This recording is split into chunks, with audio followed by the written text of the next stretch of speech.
You're watching First News at 5. Big concerns about the holiday weekend. We are hearing from the director of the Coastal Health District about why he fears coronavirus cases will spike. Good evening and thank you for joining us tonight. I'm Ben Singer. Tina has the evening off. Health and city officials worry about another surge in coronavirus infection. Current numbers show over the past 2 weeks, cases have increased across the Coastal Health District of Georgia by more than 100%. Coastal Health Director Dr. Lawton Davis says the initial recent surge was the result of the last holiday weekend. He says community transmission of the virus is the worst it has been. With several thousands expected to hit Savannah streets and bask on Tybee beaches, the 4th of July could lead to our worst spike ever, he says. Davis says if it does happen, we won't see the impact until the end of the month. If anything has ever been an equal opportunity infector, it's this. It doesn't care if you're young or old, your race, your ethnicity, nothing. It will infect all of us with great abandon if we give it the opportunity.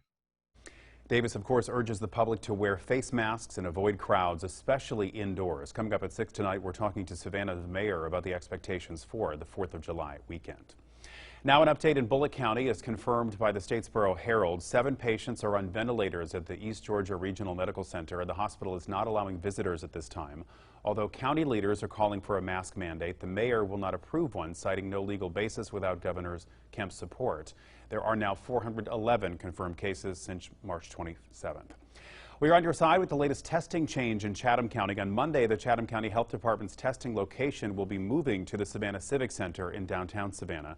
For more information on testing, you can visit wsav.com/coronavirus. You'll also get a list of testing sites in the area. If you are packing up your towels and sunscreen for this weekend, you may want to pause. While most Americans are on a holiday break, COVID-19 is not. As Susan McGinnis reports, some are following the guidelines of medical experts, while others are not. As 4th of July weekend arrives, Americans eager to celebrate and socialize are finding a tale of 2 holidays. In some regions, crowds pack into venues where coronavirus restrictions are eased. Others see their beaches and bars reversing course and shutting down. This as the data show record new cases nationwide, with the majority of states seeing numbers rising in the last 2 weeks. In Texas, surging cases leading to a dramatic about-face. The governor now mandating masks in public. COVID-19 is not going away. In fact, it's getting worse. In parts of California, beaches are closed. Santa Monica fining those without masks $100.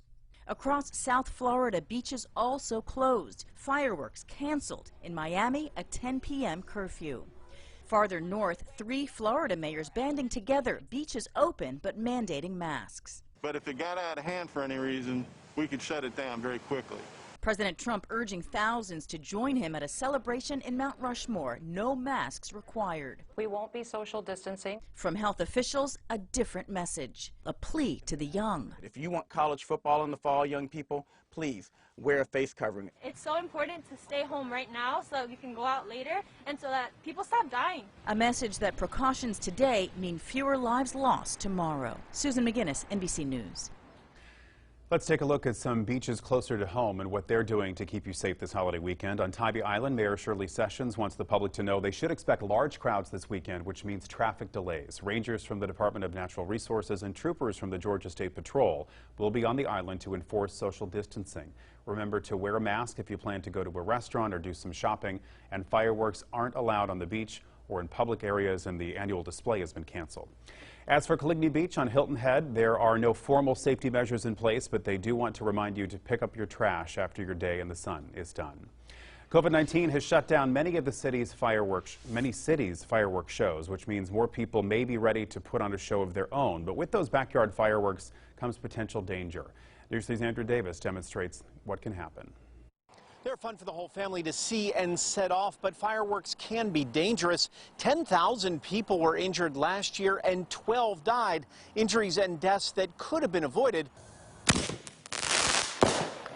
Total chaos is the name of the firework. The head simulating someone who leaned over to see if it was working or not. We went out to the yard at Burton Fire to get the professionals' help in showing how your head or your hand can end the show quickly and send you to the hospital. Firefighters want you to remember these are explosives, and if not handled correctly, can do some real damage to your home or to you. They are explosives. They will take limbs with them and cause some pretty significant burns. They ricochet once they set off. They can go anywhere, into somebody's eyes, into a home, into the bushes. Safety first. Think of the wildest, craziest thing that could happen and go ahead and plan for that. Captain Burton adds that you should stay away from trees. Shoot off those fireworks in an open field away from your home and away from that brush which could ignite. And always have a fire extinguisher or a hose at the ready just in case. Andrew Davis, WSAV News 3, on your side.